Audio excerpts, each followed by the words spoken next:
Noon arrived, and the female employees all stood up at once and headed to the break room in a group. Some of them had their purses and cell phones, ready to go out for lunch. Most of the men preferred eating out.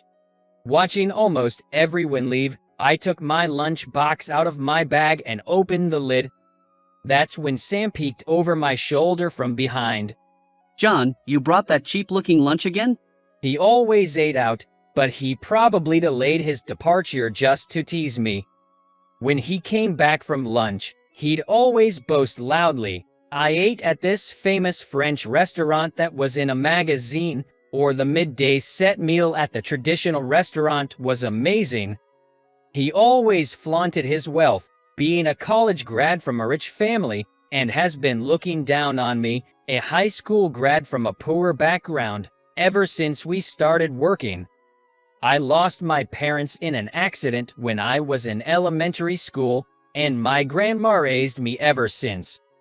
She had her own business, so we got by, but I didn't get new stuff like other kids, nor could we afford luxuries.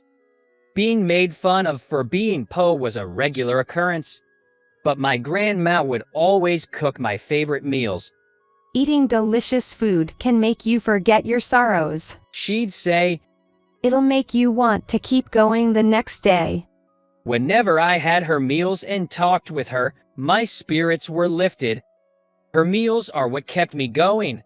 So, when Sam mocked the lunchbox my grandma poured her heart into, I couldn't stand it. I retaliated with, "This is a homemade lunch my grandma made for me. Don't make fun of it. And why does it matter to you what lunch I bring?" Even though we started working here at the same time, I always used formal language with him since he had a higher educational background. Predictably, he kept teasing, Looks like something an old lady would make. The colors are all off, and everything's just brown. The whole office smells like stew now because of you. Think of your colleagues who have to work here. No one else ever complained about eating lunch at the desk. Even our manager brings his own lunch box made by his wife. It was clear he was just bullying me. The best way to deal with people like him is to ignore them. Responding just encourages them or makes them more aggressive. No matter how much he ridiculed my lunch, I shouldn't react. So, I ignored him and began eating. After some more taunting, he realized he was running out of lunch time and left with an annoyed click of his tongue. It's baffling that even as adults, some people still behave like schoolyard bullies. These people probably won't ever change. Then one day, during lunch, Sam approached me. John, I feel bad seeing you eat that awful lunch every day. Let me treat you to lunch today. I wondered what got into him, but I politely declined. I appreciate the offer, but I have this. Before I could finish, he grabbed my lunchbox wrapped in a cloth.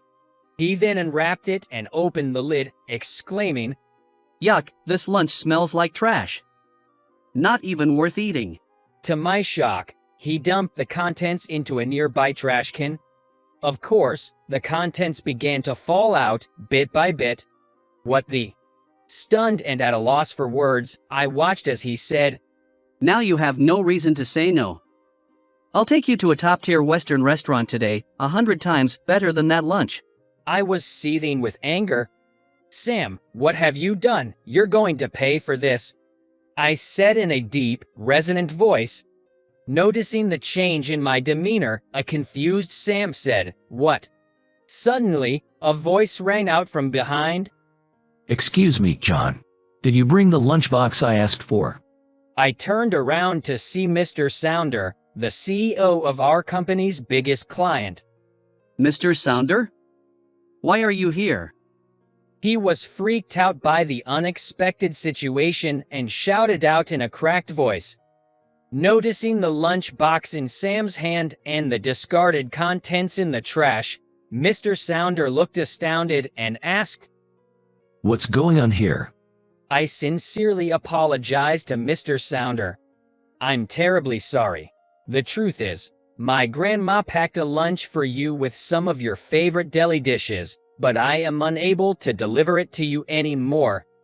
My grandma owns a deli, and Mr. Sounder was a regular there.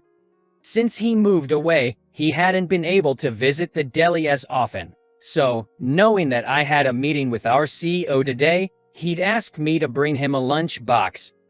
Mr. Sounder's gaze was fixed on the food in the trash can. Who threw this away? Though he phrased it as a question, his tone was confident. Sam visibly flinched. It was me. He replied with a disappearing voice, his face pale as though he might faint at any moment. What gave you the right to throw away someone else's lunch? How could you do something so terrible? Mr. Sounder's voice of anger echoed throughout the office. The manager, who was enjoying his wife's packed lunch, rushed over and immediately apologized to Mr. Sounder. I deeply apologize for our employees' behavior. Even though he didn't fully understand the situation, he knew better than to upset an important client. Realizing the gravity of what he had done, Sam also apologized with the manager. I'm so sorry.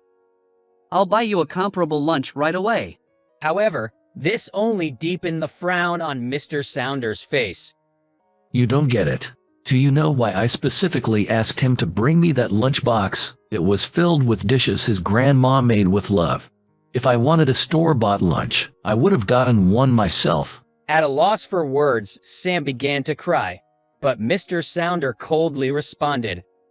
You should be apologizing to John and his grandma, not me. It's quite unsettling to think that we have such an irresponsible employee.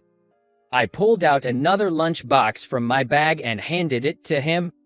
I'm not sure if it has your favorite deli dishes, but this is a homemade lunchbox my grandma packed for me. Would you accept this one instead? He was taken aback. But isn't this your lunch? I nodded reassuringly. It's okay. I'll just have Sam treat me to lunch today. This time, it was Sam's turn to be surprised. Holding the lunchbox I gave him, Mr. Sounder said, for John's sake, I won't mention this again. But you, young man, need to seriously reflect on your actions. He then left for his meeting with our CEO. After getting permission from the manager to go out for lunch, Sam and I left the office.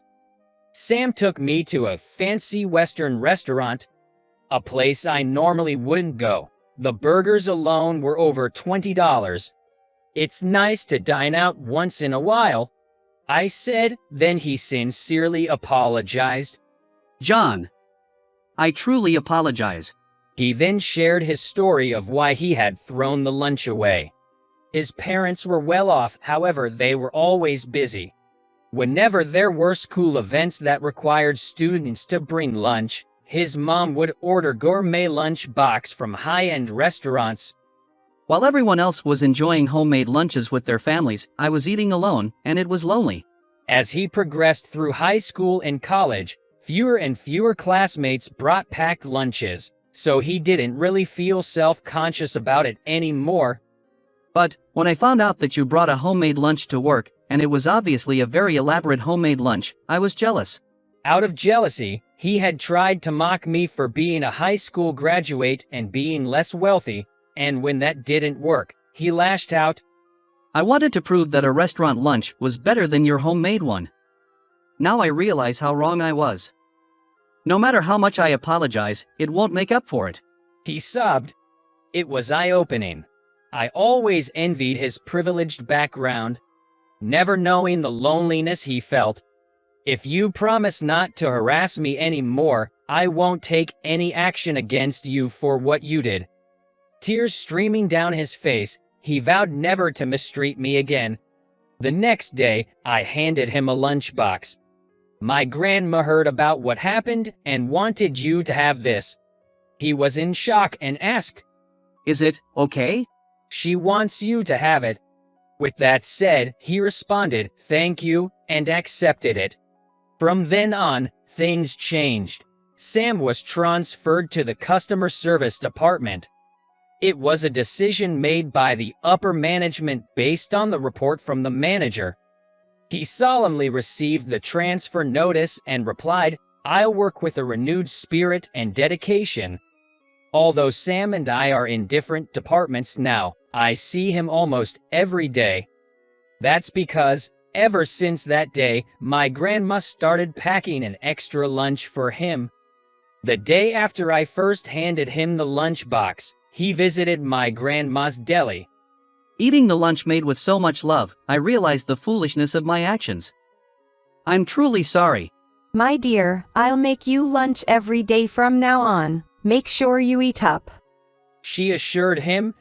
Feeling indebted to her, he started frequenting the deli and soon became a regular. Just the other day, Sam bumped into Mr. Sounder at the deli. Seeing his discomfort, my grandma praised him to Mr. Sounder. This young man has truly turned over a new leaf, all thanks to you, Mr. Sounder. Hearing this, Mr. Sounder smiled and said, Eating food made with so much love, it's hard for anyone to stay mad. He then patted Sam on the shoulder and said, Keep up the good work. Sam nodded vigorously and replied with a strong yes. On weekends, Sam started helping out at my grandma's store, becoming like another grandson to her. I did wrong. He confessed, but I'm grateful for this chance to connect with John and others because of it. The mischievous look he once had was now gone, as if a weight had been lifted from him. Me too, I added. Any tension between us vanished, and he became one of my best friends. After 2 years in customer service, it was announced in April that Sam would be returning to my department. I'm sure we'll become great work buddies,